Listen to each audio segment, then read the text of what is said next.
Welcome to Time Warner Cable's Local Edition. I'm Brad Pomerance. Our guest, Mike Davis, member of the California State Assembly and one of the co-authors of Prop 36, which was three strikes reform. Absolutely. In our recent election, it won with a resounding victory. More than 2/3 voted yes. Absolutely. And I remember a few years ago, three strikes reform was on the ballot. Right-wing talk radio went crazy. It went down. Sure. How did you swing, I don't know, 30% of the electorate? I think we were very clear on our message this time. I mean, it is no reason why a person who is stealing a piece of pizza should be in a jail cell, taking the place of a person who has murdered someone.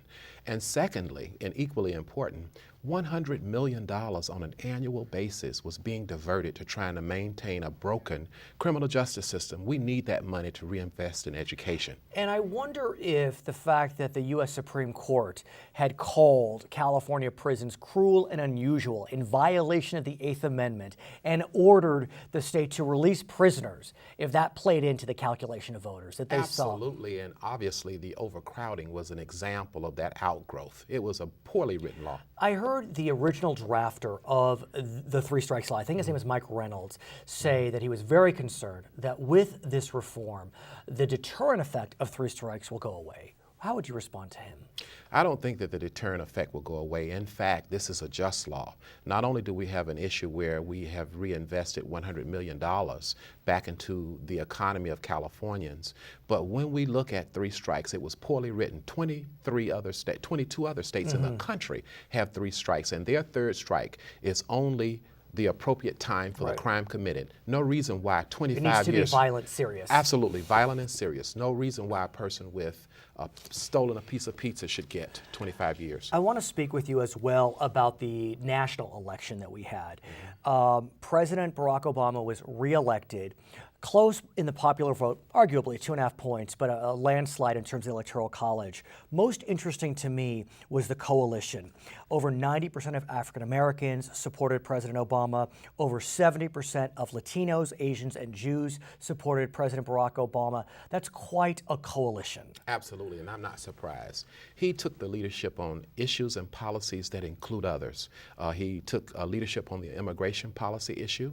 And when we look at national security, I was so proud that bin Laden not only has been found, but he was handled appropriately. Oh, apparently so. I do want to ask you the flip side of that, though. Mr. Obama lost percentage points in terms of the white vote.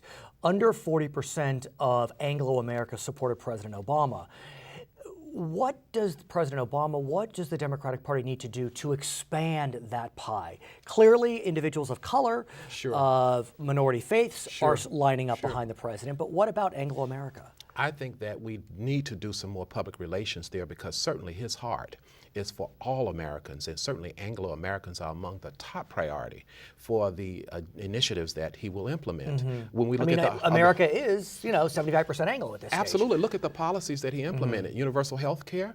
A large proportion of Anglo-Americans are going to benefit. The reinvestment in the auto industry, the majority of those individuals are Anglo who work in the auto industry. And they some would paid back say the loan. that when Mitt Romney wrote the op-ed saying Detroit should go bankrupt, that was the beginning of the end of his candidacy.